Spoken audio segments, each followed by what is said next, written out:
What is the most dangerous thought?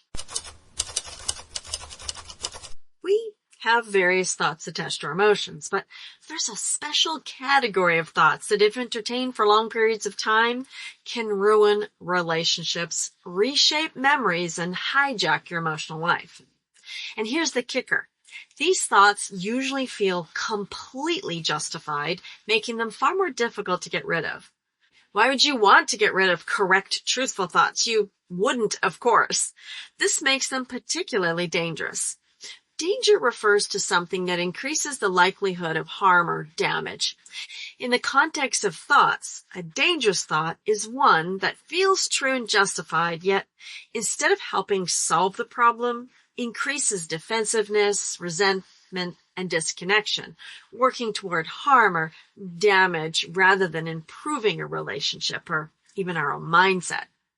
Now, if you've been educated in the human psyche, you might be thinking I'm talking of cognitive bias or confirmation bias. And yeah, those can be problematic if they're not acknowledged. But this category of thoughts I'm speaking about today are vague thoughts with an element of blame. Here's a prime example. It's unfair. Another one? He, she, they shouldn't do that, or they should do fill in the blank. These thoughts feel 100% true and like they have nothing to do with you. It's not your fault they're being a jerk. In team, the first thing we would do is give you all kinds of empathy. After all, there's a reason you're feeling the way you do. And therapists would also screen for abuse and other harm. Then, once you felt heard and understood, we would get a little more specific. And before we learn how to deal with these thoughts, I want to talk about why you might not want to change them at all. And then, only then, if you're still watching, we'll maybe talk about some tools to help deal with these kinds of thoughts.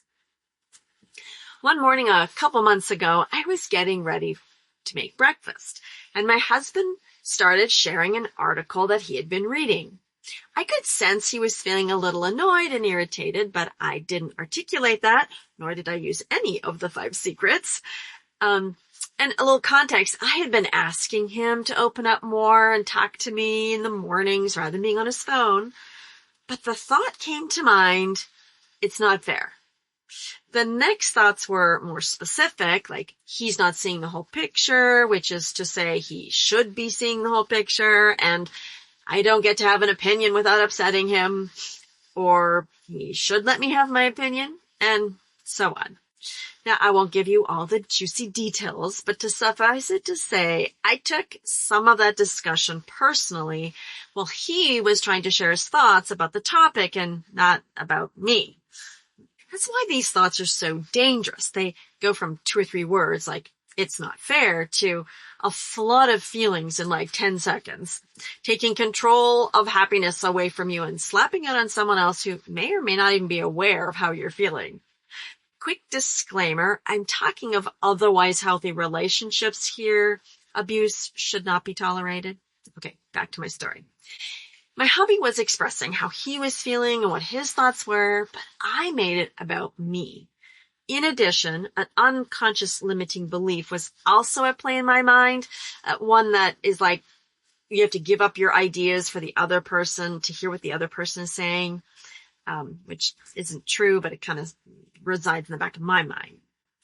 We can really struggle using healthy communication tools like the 5 secrets we talked about last episode, thought and feeling empathy, because we're so busy thinking about ourselves and how we feel. We're not openly directly expressing those feelings, and it just sort of snowballs from there. The danger is not that these thoughts contain some or maybe a lot of truth. I'm not saying it's unfair. Things happen. People absolutely can be rude, selfish, reactive, dismissive, or hurtful. And this is why the thought feels so true, because at some level, it is true. Now, the danger is what the thought becomes the whole truth rather than us seeing the nuance around it. So why do these thoughts escalate so fast? I'm noticing everything bouncing as I'm talking, so I apologize for that. Being Italian, I tend to wave my hands a lot, and I'm finding myself bouncing in the chair. And being in a small office space in the back of an RV, it moves the camera around. Okay. Back to our episode. We often interpret disagreement, criticism, and invalidation as a threat. Imagine you're in a meeting and your superior criticizes your idea in front of your colleagues. This could change the way they view you and your ideas, which in turn makes you feel defensive. And when we're defensive, curiosity drops off the radar and empathy is lost. It's really hard to have empathy for others when our need to defend ourselves becomes paramount. This is messy. You have to decide what's the right course of action in that moment for you. Sometimes defending yourself is exactly what you need to do, while other times that could backfire and make things worse. I'm not here to make decisions for you. I can say there are ways to defend your ideas with kindness and tact, but today let's just focus on giving you some options for the thoughts that feel particularly triggering and that tend to spiral us down a dark rabbit hole. And then it's up to you to decide when and where to use these kinds of tools and ideas appropriately. Anyway, once we feel threatened or that truth is not being honored, we kind of stop listening and start preparing our defense of what's right. We all like being right. It's true, there are circumstances where it's just fun to argue, even if we don't believe what we're saying, but usually that doesn't come at the cost of empathy. It might still hurt other people's feelings, but that's not necessarily our intention. I digress. Let's stick with the norm. Most people don't argue for things they don't agree with. Think about that the next time you're about to explain yourself or defend your cause to someone. Are you defending something you don't believe in? Of course not, right? Well, that's true for the other person as well. The other person also believes they're right, even though their opinion might be completely the opposite. We could chalk this up to them not having enough information or even being delusional, but regardless, each person thinks they are right. Quick sidebar. Let's talk about observation versus interpretation, fact versus story. I'll just do a couple of examples. Observation might be, he interrupted me 3 times. Interpretation, he doesn't care about me. Observation, she raised her voice. Interpretation, she's being unreasonable. Observations are real. We can hear someone raise their voice. We can see their face get red or their jaw clench. Yet even these factual observations are limited because they're filtered by our own perspective. And our interpretations are even less reliable because they may or may not contain distortions. It's our interpretations combined with beliefs that add to the escalation, whether that's healthy and helpful or hurtful and problematic. Anyways, so let's talk about some good reasons why you might not want to continue this video and maybe just hold on to all your thoughts and feelings, even the ones I'm labeling as potentially dangerous. We aren't irrational or stupid. We already mentioned our observations are real. Add to that, we have morals and values, and there are benefits to thinking and feeling the way we do. Let me ask you a surprising question. What are all the good reasons to keep blaming the other person or hold them responsible for their piece of being wrong, right? I talk about the word blame in another podcast, and I mean, even though that word feels icky, I just can't find another word that fits as well, so bear with me when I use a word. Some advantages might include it validates my pain. It can protect me from shame. Helps me feel morally correct. It helps me feel strong instead of weak. Makes the problem seem simple, easy to fix. It protects me from being responsible for something I didn't cause. It helps me stand up for justice. It's empowering to feel right. Blame says something really is wrong here. And why should I have to be the one to change my thinking or interaction with the other person or even the world around me? This leads me to the other side of this equation. What are the costs of changing myself? So here's the harder side. If I stop blaming and look at my own response, it might cost me something. I might have to humble myself, listen when I feel misunderstood, give up the pleasure of being right, tolerate emotional discomfort, possibly admit I contributed to the escalation, risk feeling exposed or vulnerable, express I feel hurt directly instead of through accusation, let go of the fantasy the other person must change. Maybe I'll have to accept my peace can't depend entirely on someone else's behavior, and perhaps I'd have to practice empathy when I don't feel like it. This all can feel really unfair. Coincidentally. Why should I have to change when they're the one being unreasonable? And I should say, changing myself does not mean excusing them, but boy, it can feel like it. So why would I want to change if they're the problem? I mean, at this point, you might decide all the advantages of holding them responsible alone and the cost for you to change is too much. And that's totally okay. That makes sense. And at this point, I'd say, turn off the video, go watch puppies playing on the grass. You won't want to do any of the methods that come to change because let's face it, life is unfair. No judgment here. There are many times in specific situations or relationships, I choose to stop here myself. So, hey, like all the power to you. I have no idea what your circumstances are like. There's nothing worse than blanket advice that helps some people but hurts others. So you do you. You still here? Okay. So, well, guess what? We can stop handing other people the steering wheel to our emotional life. To have healthy relationships and see blame thoughts for what they are, we have to set aside self and ego, and nobody wants to do that, me above all. There's an element of humility in just being present for the other person, especially when they're expressing something you disagree with or you find very personal. Dr. David Burns often says truth is the biggest source of a relationship conflict. And while I get that sentiment that each person thinks they're right, I think a better way to state it would be a partial truth is the biggest source of relationship conflict. We only see the world and the facts about the world through our lens, our experience. That's partial truth. And we could talk about perspective, and that plays a role as well. And that's another layer. But you get the point, right? And I get asked, why should I change when the other person is the one being a jerk, rude, or mean, or fill in the adjective? And my response is, because you're the only person you have control over.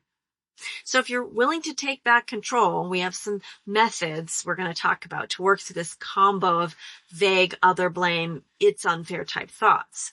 We're going to stick with only one moment in time and one negative thought, and your answers, of course, are going to differ from mine depending on your moment in time and your thoughts. But I need to be specific to make any of these examples work. So we'll pick my interaction with my spouse a few months ago discussing a news article. And I was feeling alone, unheard, irritated, upset, frustrated. My negative thought that we're going to focus on is it's unfair.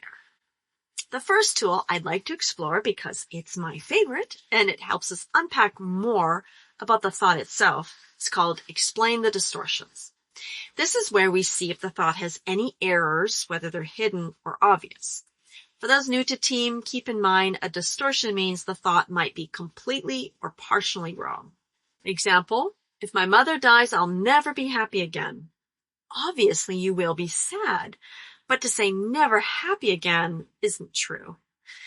Generally, other blame thoughts are exaggerated, incomplete, emotionally filtered, or oversimplified rather than being 100% not true. Let's see if we can find any distortions in my thought. Well, I see other blame. There's a hidden should statement, emotional reasoning, mind reading, discounting the positive, all or nothing thinking. There could be more, but that's what I came up with. So let's pick one distortion. Let's say discounting the positive. And we're going to look at that even deeper. Why is this thought, it's unfair, an example of this distortion, discounting the positive? Well, I'm not acknowledging that my husband is sharing something. He's not on his phone, and I'm discounting that positive interaction that I had asked for and wanted, and that he's honoring and respecting. And it's just getting discounted, right? Like, forget it. Like, it's unfair. We're having this argument, or this topic is so triggering. So the second question then is, why is that a thinking error? Well, because if I discount the positive part, I'm only seeing partial truth. I'm not seeing the whole truth. And the third question we ask is, why would that be self-defeating, or, why would that be problematic? Well, it's problematic because, in this case, I'm actually discouraging, my spouse from the thing I really wanted to begin with. And so it just becomes this loop of him feeling rejected and alone, me feeling rejected and alone, and it just sort of escalates. Let's look at another distortion. How about the hidden should statement? Right? What I'm saying is, it should be fair, that life should be fair. Well, why is that a thinking error? Because there's no universal law that life should be fair. I mean, at least not for many of the belief systems that I'm currently aware of. Maybe there is one out there. I suppose some people talk about karma, but even some good friends of mine who are Hindu, they don't believe that there's this like global law that life is fair, right? Like, would we like it to be fair? Of course. But when we say should be fair, when we're making it a rule that there's like this underlying rule, and all of a sudden the rule's been broken, that becomes problematic, because I can't write the rules for the world. I wish I could. That'd be great. No, actually I wouldn't. I'd probably write some bad ones. But, yeah, we just don't have control of these kind of deeper rules of how people navigate life, how life happens. So why would that be limiting, that third question? Well, because I can't have any control over those, I'm now putting all of my hope, my life, my emotion into something I have no control over. And I'm just going to be carried about through the whims of life. Now, we could do this technique with all of the distortions we've picked on. And in that process, we might be able to come up with a more realistic counter thought, such as, I wish life was fair. I'm upset that this topic is causing us to have, emotional conflict, when really we wanted to connect more deeply. Right? So something like that. It might be something else too. But what if that good thought, or that positive thought, only helps partially? Well, we have more tools. Let's look at another one called let's define terms. So vague thoughts are dangerous partly because the brain naturally fills in the blanks in ways that confirm our feelings and beliefs. Psychologists call this the Barnum or Forer effect. Our tendency to interpret vague statements as personally true and highly accurate. It's why horoscopes, mentalists, and con artists can sound strangely convincing. The vaguer the statement, the easier it is for us to project our own meaning into it. And they don't obviously sound vague. Thoughts like it's unfair or they're unreasonable work similarly. Because they're undefined, the mind automatically fills in evidence, memories, and interpretations that make the thought feel even more true and emotionally powerful. One way to combat vague thoughts is another tool called Be Specific. What we want to talk about its counterpart, let's define terms. Sometimes we use these together, sometimes kind of go back and forth, but for now, let's just focus on let's define terms.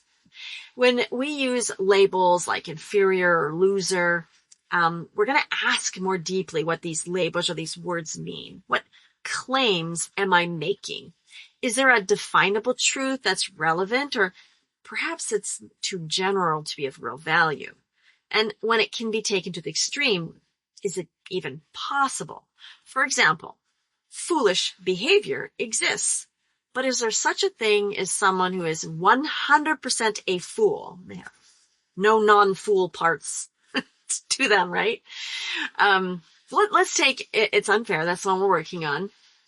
So let's look at some definitions. Well, we're going to look at the definition of unfair. That's how would we define that? How am I going to define that? Because this is my thought. So unfair, how? Unfair compared to what? And when we go through this tool and explore it really thoroughly, eventually it leads to one of 5 results. 1, it doesn't apply to anyone. The definition doesn't apply to anyone. Or it applies to everyone, all humans. Perhaps it doesn't apply to me. Or perhaps it's arbitrary. It's arbitrary. There's like these random cutoff points to try and define it. Or it's meaningless. The definition itself is meaningless. And then after we do that, we would check in how much do we still believe the negative thought, it's unfair. So in this case, like if I try to define unfair for you, and I didn't pre-do this because I thought I'd like to try this one on camera with you. So here we go. Unfair. How would I define unfair? I would say not fair, which is hilarious. Like that's the same thing. I can already see it's a bit meaningless. So that's making it difficult to give you examples. Yeah, feel free to put it in the comments for sure if you can think of things. I think I would define unfair as like when things go unexpectedly awry when you're trying to do something good. So you're trying to do something good and then it goes unexpectedly awry. Okay, so let's try and unpack that further. So, what does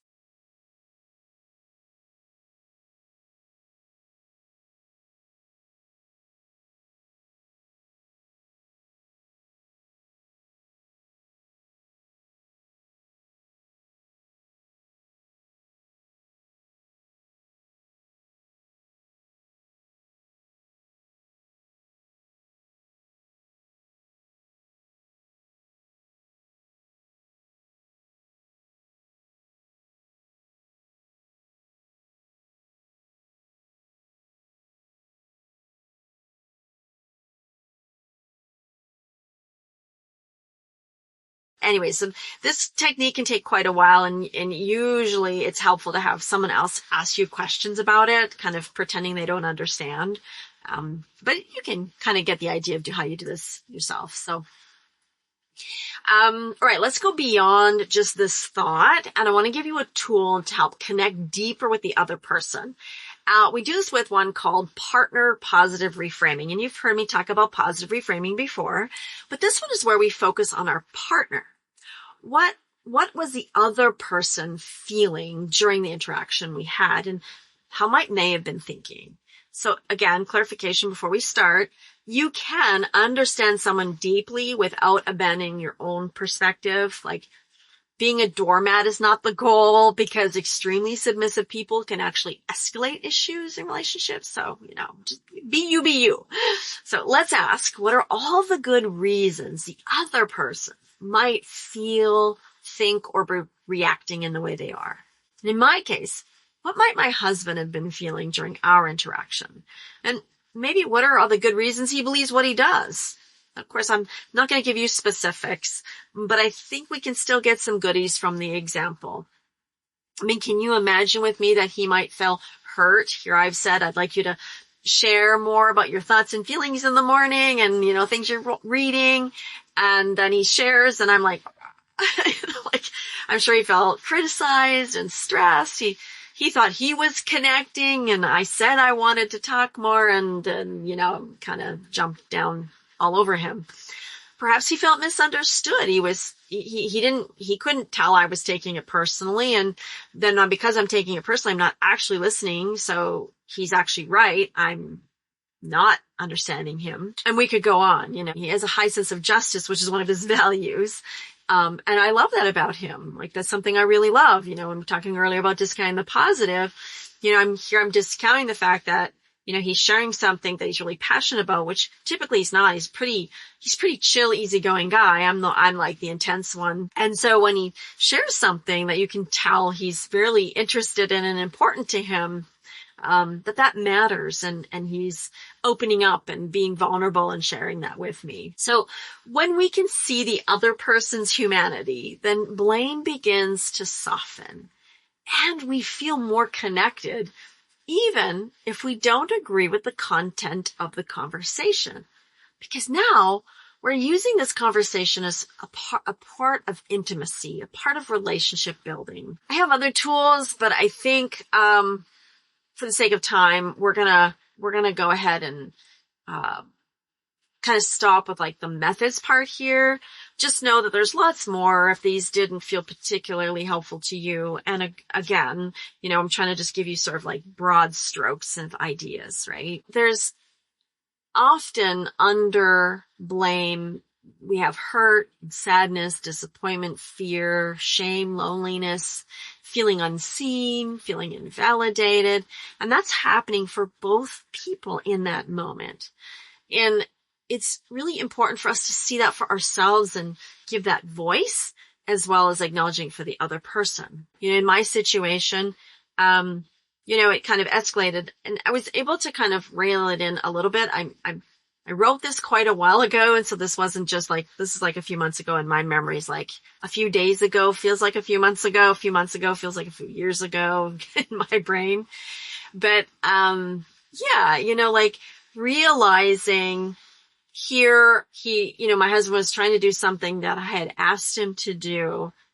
That felt really good to sort of acknowledge and realize that here was kind of derailing it because I just wanted to like get my point across, and I was trying to like fix his ideas about this particular topic. And that really detracted from us being able to connect. So what do you do in real time? What do you do when you feel emotionally triggered? Because this is all great to say on video and writing it out, and I was able to articulate this in my notes. But in the moment when you feel emotionally triggered, well, the first thing is just sort of like slow down, like in your mind, like just sort of take 5, so to speak, right? And start defining the thoughts you're having in that moment, right? You want to separate observation from interpreting, like what exactly is the person saying, like thought, empathy. Remember the 5 secrets from a different episode, right? Then you can kind of ask yourself, what specifically feels unfair in this moment? Is there something maybe you need to express in that moment in a way that's connecting and validating? You want to avoid sort of these global labels, like those should be kind of like little red flags, like it's unfair. Yeah, that kind of thing. Or she's being cranky. I guess that's pretty specific. I don't know. Get curious, right? Before you're certain you understand what's going on. Express your feelings directly. I think I said that already. And use empathy without, you don't have to surrender your opinions, your ideas to have empathy. So instead of he should know better, we could say, I feel hurt and disappointed because I expected something different. Dangerous thoughts are dangerous because they feel right and may be true. And sometimes the most morally justified thoughts are doing the most damage because they're not expressed considering the whole truth with kind delivery. Specifically, when you combine the it's unfair with I should get to have an opinion, it's a dangerous combination. Maybe it is unfair that the news triggers emotional conflict, or maybe it's totally fair. Who knows? What does fair even mean? We should be upset about injustice and defend what's right, but that's partial truth. How upset should we be? On what scale? And how will you defend what's right? Is there anything you might be missing? Are you seeing the whole truth? What about the many beautiful things might be happening as well? Or the other person? What I realized that morning is I didn't have to agree with my husband. I just needed not to dump all over his opinion in defense of my own. I want to acknowledge my own role when I'm talking about a hot topic with someone I care about. How can I express myself in a way that's respectful yet honest with how I feel? If you want to learn more about all of that, I encourage you to watch the 5 Secrets video or get the book by Dr. David Burns called Feeling Good Together. And with that, I'd love to hear from you. What did you get out of this podcast today? Remember to be kind in the comments, as we're all real people. Well, mostly real. There might be some bots out there with real feelings. See you next time.